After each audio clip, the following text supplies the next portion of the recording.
Oke, kita mulai saja pertemuan kita kali ini. Selamat siang ibu-ibu sekalian. Selamat siang, Pak.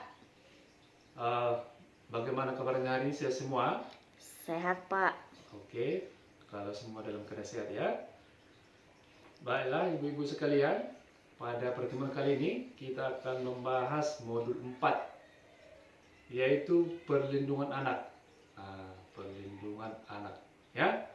Jadi dalam modul ini ada 2 sesi, yaitu sesi yang pertama, pencegahan kekerasan pada anak. Itu sudah kita bahas pada bulan yang lalu, ya kan Bu? Ya, Pak. Oke. Terus yang kedua, pencegahan penelantaran dan eksploitasi terhadap anak. Jadi sesi inilah yang akan kita bahas pada pertemuan kali ini. Oke Ibu sekalian, sebelum kita membahas sesi ini, perlu saya sampaikan tujuan apa saja yang hendak kita capai ataupun ibu-ibu capai setelah mempelajari sesi ini. Jadi yang pertama yang hendak ibu capai nanti, ibu-ibu sekalian dapat menjelaskan contoh dan akibat penelantaran terhadap anak. Jadi nanti ibu-ibu sekalian sudah tahu atau apa saja yang menjadi contoh ataupun akibat penelantaran terhadap anak. Itu nanti ibu pahami. Terus yang kedua, ibu bisa mempraktekkan cara mencegah penelantaran terhadap anak. Ini nanti terutama di lingkungan keluarga ibu-ibu sekalian. Oke, langsung saja saya jelaskan tentang materi ini. Sebelum saya jelaskan mengenai pencegahan penelantaran terhadap anak, saya akan jelaskan dulu apa sebenarnya penelantaran, biar ibu sekalian paham apa sih arti dari penelantaran itu sendiri. Mungkin ibu di sini sebagian masih belum paham ya. Jadi penelantaran itu artinya tidak dilakukannya kewajiban dan tanggung jawab orang tua atau pengasuh dalam memenuhi kebutuhan dasar anak, baik fisik, psikis, rohani maupun sosial. Jadi yang dituntut di sini tanggung jawab orang tua ataupun pengasuh terhadap anak. Dia tadi baik psikis, misalnya tidak memberi makan 3 kali dalam sehari misalnya. Terus psikis, misalnya orang tua kurang memberikan perhatian. Terus rohaninya, terus maupun sosialnya, misalnya mengenai sosial, dibatasi, tidak diberikan anak untuk bergaul, itu sosialnya ya. Jadi itulah yang dimaksud dengan penelantaran. Oke, sebelum saya sebutkan contoh-contoh penelantaran, kali ini saya akan membagi kelompok dulu. Jadi biar nanti bisa kita lihat seperti apa penelantaran yang ada di lingkungan kita masing-masing ya. Oke, saya bagi kelompoknya ya, 5 kelompok. Yang pertama yang di sini kelompok 1 ya. Kelompok 1, ya, Pak. Kelompok 2, kelompok 3, terus 4, terus kelompok 5. Jadi yang ibu diskusikan kali ini adalah kira-kira penelantaran apa saja yang ada di lingkungan keluarga ibu-ibu sekalian ataupun di lingkungan ibu-ibu sekalian. Saya kasih waktunya 5 menit, nanti setelah sudah siap ada contoh-contohnya, saya tanyakan kembali. Oke, saya kasih dulu waktunya 5 menit. Oke, waktunya sudah siap. Sekarang saya mau tanya setiap kelompok, kira-kira apa saja yang menjadi contoh-contoh penelantaran dalam keluarga ibu-ibu sekalian. Oke. Kelompok 3, Pak. Kelompok 3, coba dulu sebutkan contoh penelantaran. Tidak memberikan perhatian kepada anak. Oke, terus bagus. Ditinggal sendiri di rumah. Ditinggal sendiri di rumah. Oke, berikan dulu aplaus untuk kelompok 3. Oke, terus kelompok yang lain, mana ini kelompok yang lain? Kelompok 5, Pak. Oke, silakan Ibu. Tidak memberikan kasih sayang terhadap anak. Oke, terus? Tidak disekolahkan. Jadi kita tidak boleh lalai untuk menyekolahkan anak. Oke, berikan aplaus untuk kelompok 5. Terus yang satu lagi ya. Nah, satu kelompok lagi. Mana nih? Kelompok dua coba, 2. Ya, Pak. Oke, Bu ya. Tidak dipedulikan. Satu lagi. Tidak diberi bermain sesama sebaya atau sesama teman ataupun tetangga.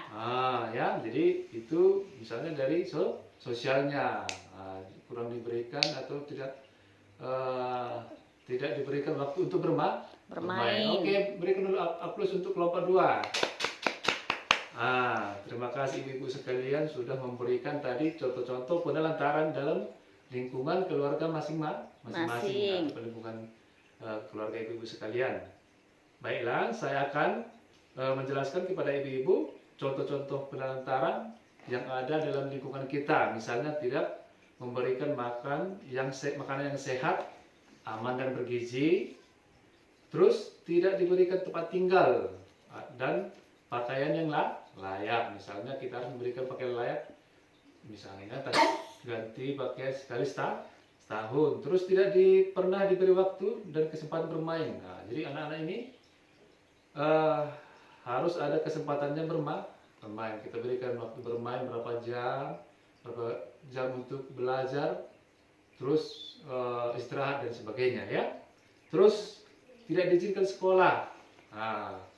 Berarti kita harus memberikan izin untuk kita supaya sekolah. Terus tidak melakukan imunisasi terhadap anak, harus dibawa ke pelayanan kesehatan. Terus tidak memberikan kasih sayang. Jadi kasih sayang ini perlu kita berikan kepada anak.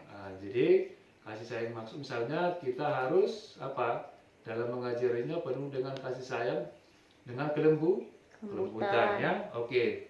Dan banyak lagi contoh-contoh penelantaran yang bisa ibu dapatkan nanti.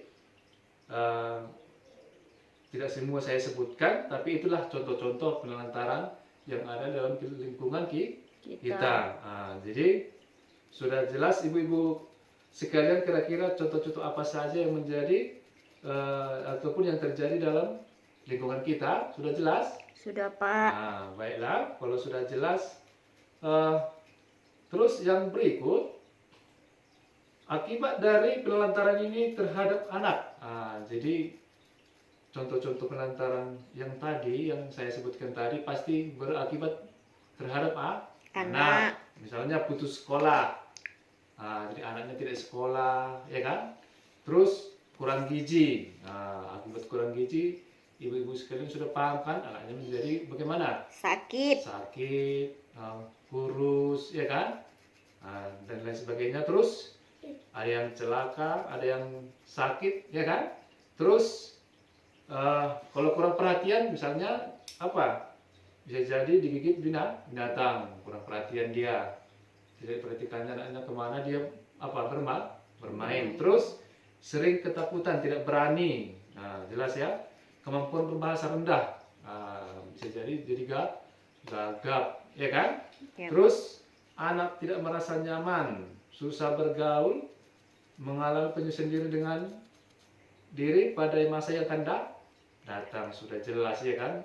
Kalau misalnya dia tidak sekolah, sudah pasti masa depannya bagaimana?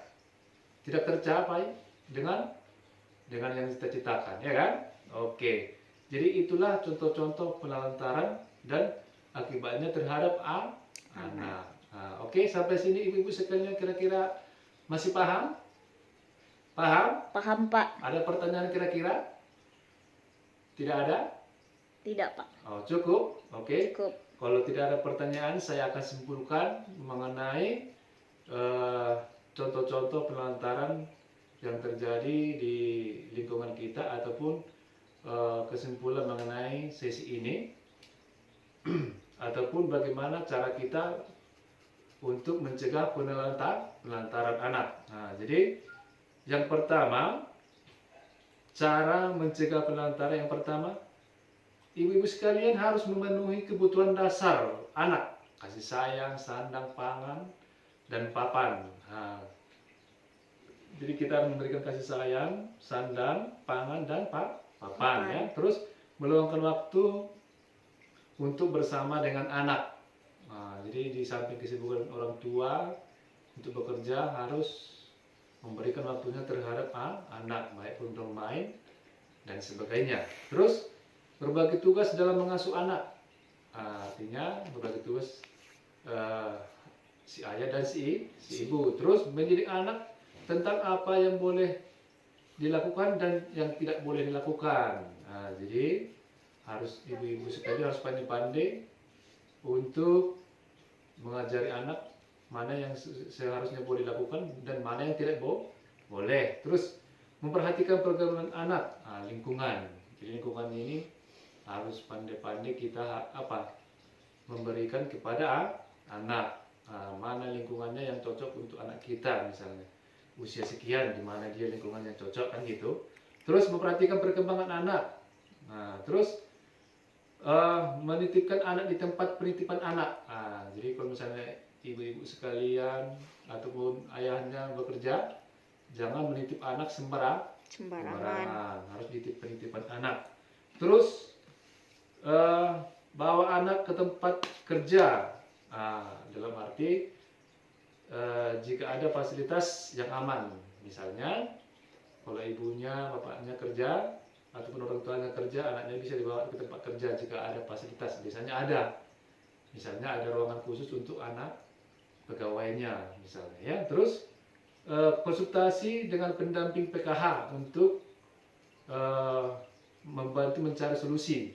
Jadi ibu-ibu sekalian bisa konsultasi sama kami, pendamping, kalau ada masalah dalam keluarga. Jangan sungkan-sungkan untuk bertanya kepada kami. Sejauh kami masih mampu untuk memberikan jawaban, kami akan jawabnya. Oke? Ya, Pak. Kira-kira sampai di sini, dan itu kesimpulan yang saya sampaikan tadi. Oke, sudah jelas Ibu? Sudah, Pak. Oke, kalau sudah jelas, Boleh ditanya, Pak? Oke, boleh. Kalau misalnya anak yang di jalan itu seperti minta-minta ataupun pengamen, itu termasuk penelantaran tidak, Pak? Oke, jadi pertanyaannya bagus sekali. Anak-anak yang di pinggir jalan, pengamen misalnya, itu termasuk penelantaran anak, ya kan? Karena usia anak tersebut misalnya masih usia sekolah, ya kan? Terus orang tuanya memberikan anaknya tersebut untuk minta-minta. Artinya kadang sebagian orang tua, ya kan, memanfaatkan anaknya untuk mencari uang, padahal waktu anak tersebut masih untuk belajar ataupun untuk sekolah, dan itu akan mempengaruhi masa depannya seperti itu. Jadi itu termasuk penelantaran anak. Jadi seharusnya orang tua tidak memberikan anaknya untuk mengamen. Orang tua lah yang mencari uang untuk membutuhi anak. Oke, Ibu, paham? Paham, Bisa? Pak. Bisa, Pak. Oke, baiklah. Ada lagi pertanyaan? Cukup? Cukup, Pak. Oke, sampai di sini pertemuan kita kali ini. Saya akhiri sekian dan terima kasih. Selamat siang Ibu-ibu sekalian. Selamat siang, Pak.